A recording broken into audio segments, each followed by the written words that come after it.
തിന്മയുടെ ശക്തികൾക്ക് നേരെ പ്രതിരോധമുയർത്തിയ നേതാവാണ് കടകംപള്ളി സുരേന്ദ്രനെന്ന് CPIM പോളിറ്റ് ബ്യൂറോ അംഗം A. വിജയരാഘവൻ. LDF കഴക്കൂട്ട മണ്ഡലം തെരഞ്ഞെടുപ്പ് കൺവെൻഷൻ ഉദ്ഘാടനം ചെയ്ത് സംസാരിക്കുകയായിരുന്നു അദ്ദേഹം. തികഞ്ഞ ആത്മവിശ്വാസത്തോടെയാണ് ഇത്തവണയും കടകംപള്ളി സുരേന്ദ്രൻ കഴക്കൂട്ടത്ത് നിന്ന് ജനവിധി തേടുന്നത്.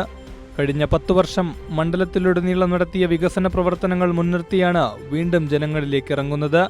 തിന്മയുടെ ശക്തികൾക്ക് നേരെ പ്രതിരോധമുയർത്തിയ നേതാവാണ് കടകംപള്ളി സുരേന്ദ്രനെന്ന് കൺവെൻഷൻ ഉദ്ഘാടനം ചെയ്ത് സംസാരിച്ച CPIM പോളിറ്റ് ബ്യൂറോ അംഗം A. വിജയരാഘവൻ പറഞ്ഞു.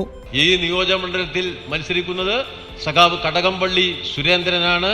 ഈ തിരുവനന്തപുരത്തിന്റെ രാഷ്ട്രീയ ചരിത്രത്തിൽ തെളിമയുള്ള രാഷ്ട്രീയ പൈതൃകത്തിന്റെ ഉടമസ്ഥനാണ് സഖാവ് കടകംപള്ളി സുരേന്ദ്രൻ. ഒരുപാട് പരിശ്രമം നടത്തിയിട്ടുണ്ട് കടകംപള്ളിയുടെ മേലെ ചളിവാരി എറിയാൻ. കടകംപള്ളിയുടെ നേരെ ചളിവാരി എറിയുന്നത് എന്താണെന്നറിയോ? കടകംപള്ളി ഈ തിന്മയുടെ ശക്തികളുടെ മുന്നിൽ, അവർ ഈ രാജ്യത്ത് സ്വാധീനം ഉറപ്പിക്കുന്നതിന്റെ മുന്നിൽ പ്രതിരോധമുയർത്തുന്ന പോരാളിയാണ് എന്നുള്ളത് കൊണ്ടാണ് കടകംപള്ളിയുടെ നേരെ ഈ ചളി എറിയുന്നത്. കേരളത്തിൽ സംഘപരിവാർ വർഗീയ കലാപങ്ങൾ നിരന്തരം ഉണ്ടാക്കുകയാണ്. ഭക്ഷണത്തിന്റെയും വസ്ത്രത്തിന്റെയും പേരിൽ വേർതിരിവ് സൃഷ്ടിക്കുന്നു.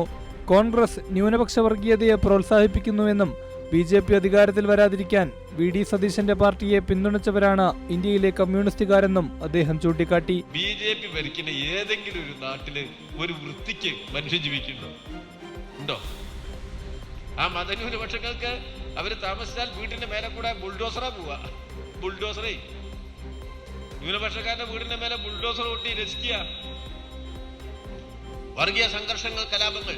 ഒന്നാം പിണറായി സർക്കാരിൽ മന്ത്രിയായും പിന്നീട് കഴക്കൂട്ടത്തിന്റെ MLA ആയും കഴിഞ്ഞ 10 വർഷം സമാനതകളില്ലാത്ത വികസന വഴിയിൽ കഴക്കൂട്ടത്തെ നയിച്ച കടകംപള്ളി ജയിച്ചു കയറുമെന്നും അതിന് സാക്ഷിയാണ് തടിച്ചുകൂടിയ ജനങ്ങളെന്നും A. വിജയരാഘവൻ പറഞ്ഞു. കൈരളി ന്യൂസ്, തിരുവനന്തപുരം.